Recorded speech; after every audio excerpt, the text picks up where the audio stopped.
Where are you at, by the way? Where are you located? I live in New York, but right now I'm in Turkey, which is my home country. Turkey. Yeah, Wow, what's it like in Turkey right now? What's the season? it's summertime, Uh-huh. and it's a public holiday, which is why I'm here to visit my family. I think it's the start of summer, so people are excited about that. Does it get hot there? Yeah, like Mediterranean hot. Okay. Now it's like 30 degrees Celsius, and Yeah. um, peak summer it could be like closer to like 40, like 37 to 38. So did you grow up in Turkey? Yeah, I did. I moved to the US to do my MBA at Harvard, and before that, I was in Istanbul. That's awesome. So introduce yourself a little bit to my audience. I don't know you well yet, but I'm excited to talk about Algoma. But go ahead and give me any version of your background you're willing, and I'll ask you questions if you don't mind. Yeah, happy to do so. My name is Seyf, pronounced as in not dangerous, but safe. I was born and raised in Turkey, originally studied law, and then I wanted to be on the business side of things. So I started my career at McKinsey and Company as a management consultant in their Istanbul office. And I did a bunch of digital and technology projects because Turkey was undergoing a large digital transformation at the time. And I took an active role in those. And a natural continuation of those would be program management type of engagements where we implemented our digital transformation roadmap for our clients. And I played the PMO role myself in a couple of those. Afterwards, I got promoted up. And before I left the firm, the last focus I had was real estate portfolio optimization for major banks in Turkey because Turkey was at the starting point of the current economic crisis. So I would basically go into the bank and create some sort of a triage system to automate the decision making processes for real estate related decisions.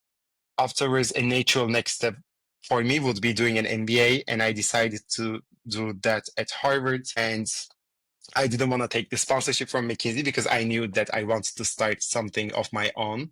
I had a passion for entrepreneurship, and I also had my eye on undigitized industries. I had really liked real estate from my experience at McKinsey, and I was also interested in agriculture. I think these two industries have so much potential because we are always going to need food and shelter. And I met Joe, my current co-founder and CEO of Algoma, very early on. And we knew that we wanted to start something together. And he's a civil engineer from the UK.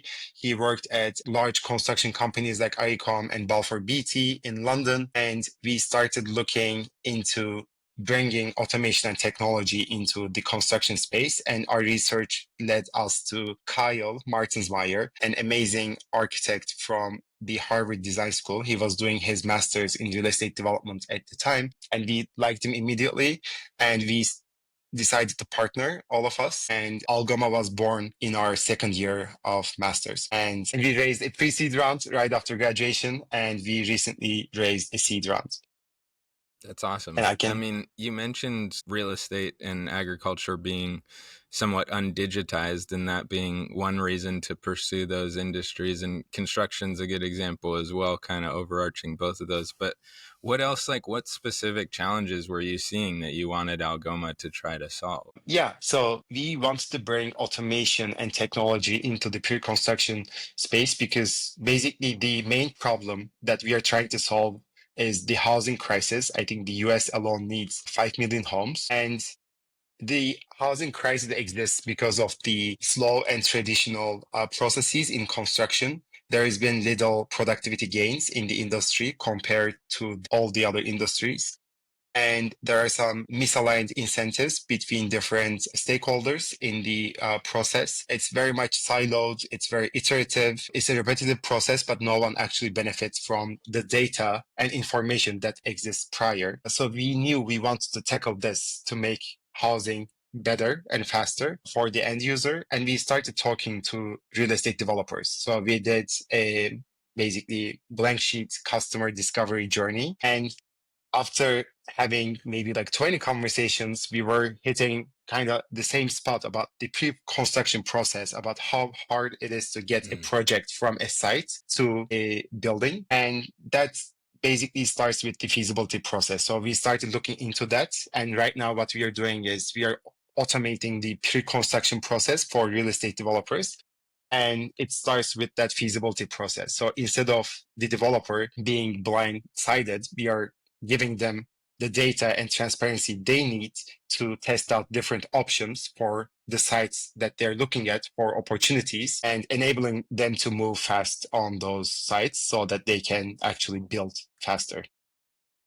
That's awesome. Yeah, I'm a construction manager myself, more so on bigger public work or commercial type work, but care deeply about the real estate market and construction for houses. And I do know just across the board, we're all kind of frustrated that building stuff costs so much and takes so long and turns into so much conflict. But I feel like housing is an important part of that because, like you said, we all live in a house and we want to have affordable housing. And but a lot of people have come into that market thinking like tech can solve this. Come on, like let's just make the whole process easier and automate it. A lot of people have tried.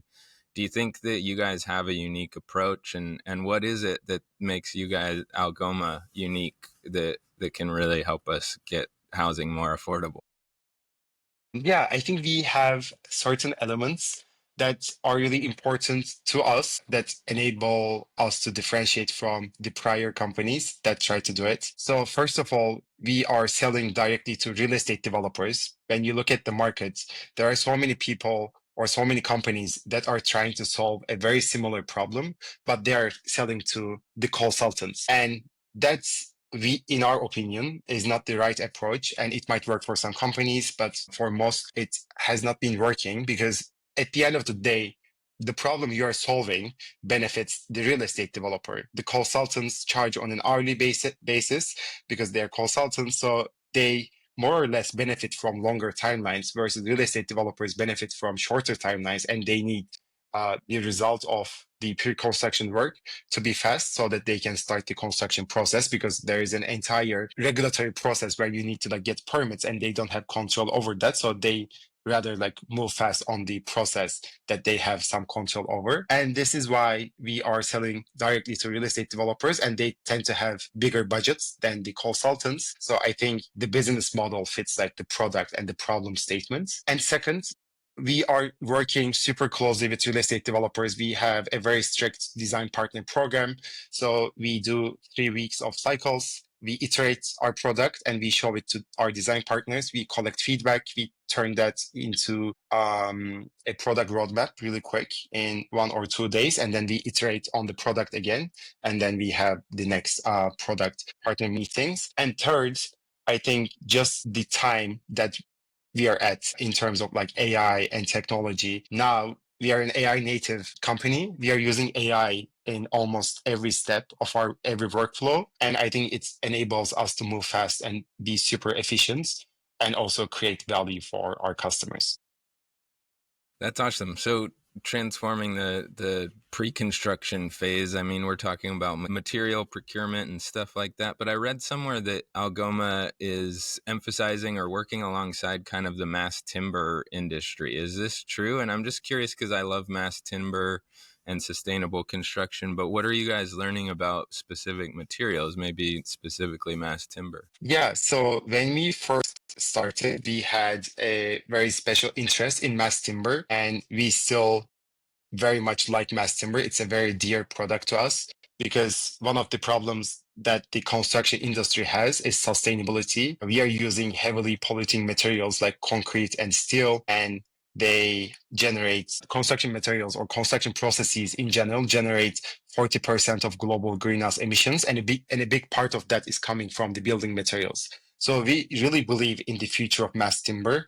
I think when you look at European countries, especially in the Nordics, it's become more of a reality, more of a norm compared to the other materials. And we think that the US market is going to come and arrive at that point. But for now, we are able to use any materials because we are basically using a repeatable kit of parts. And when you look at all the materials, mass timber lends itself really well to offsite manufacturing. So if you know how to design with this material well, you can create a lot of efficiency in the construction and design processes. And we actually have our first test project in Savannah, Georgia. It's a 4-story multifamily mass timber project, and the developer is submitting the permit set soon, so that it's gonna hit the ground later this year. And we were lucky enough to win 2 grants from New York City Economic Development Corporation for the mass timber studio for our mass timber design project in Crown Heights in Brooklyn. And we also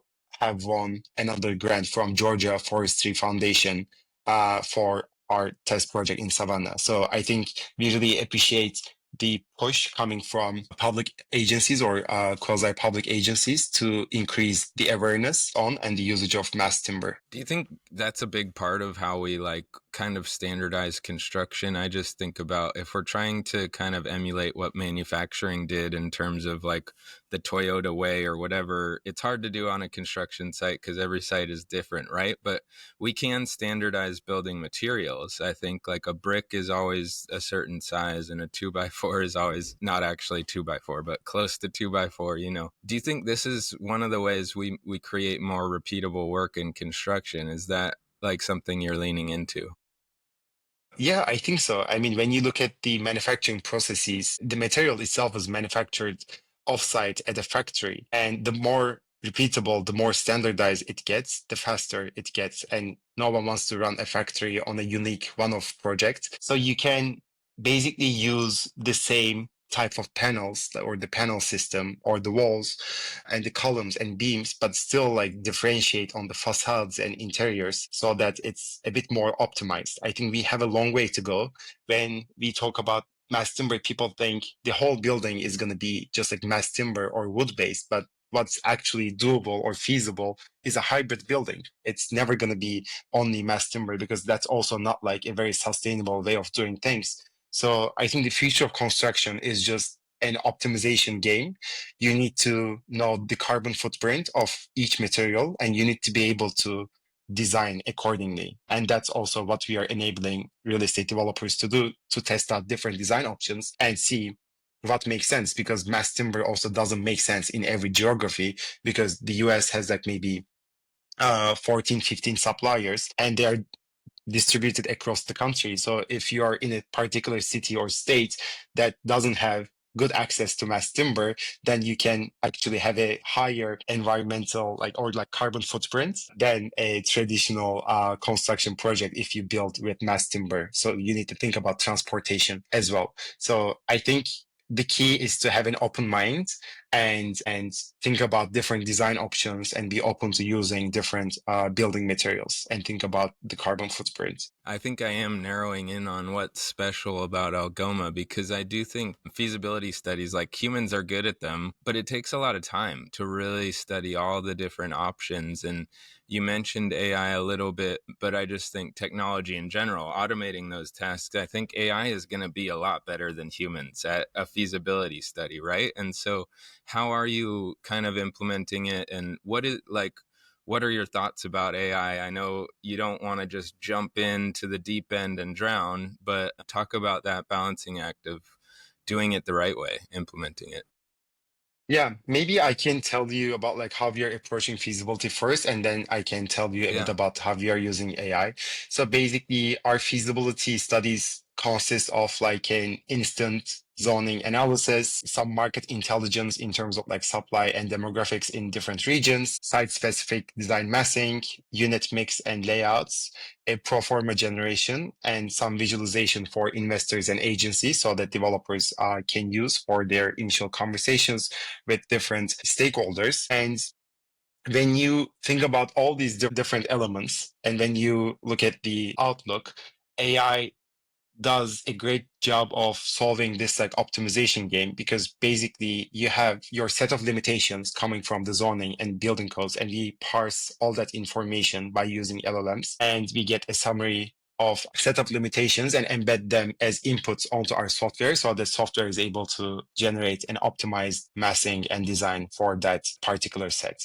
And then we are able to suggest a particular unit mix by looking at like rent comps in that particular region. Or if the developer has a particular unit mix in mind, we can also optimize that. And then we proceed to the structural components to do the cost optimization as well, and then some basic renders. And it's not a single AI that automates the entire process. It's really important to be intentional about the AI capabilities and tools that work the best for that particular step of the workflow. And that's why we embed AI in every step of the workflow, but sometimes it's like different applications. And I think it's just an obligation for like any startup at this point to be a native, because otherwise you're just like moving super slow. That's awesome. Talk a little bit, if you don't mind. I've loved the overview of what Algoma is doing, but maybe like your journey and McKinsey too. Can you give me some insights of that's a big company?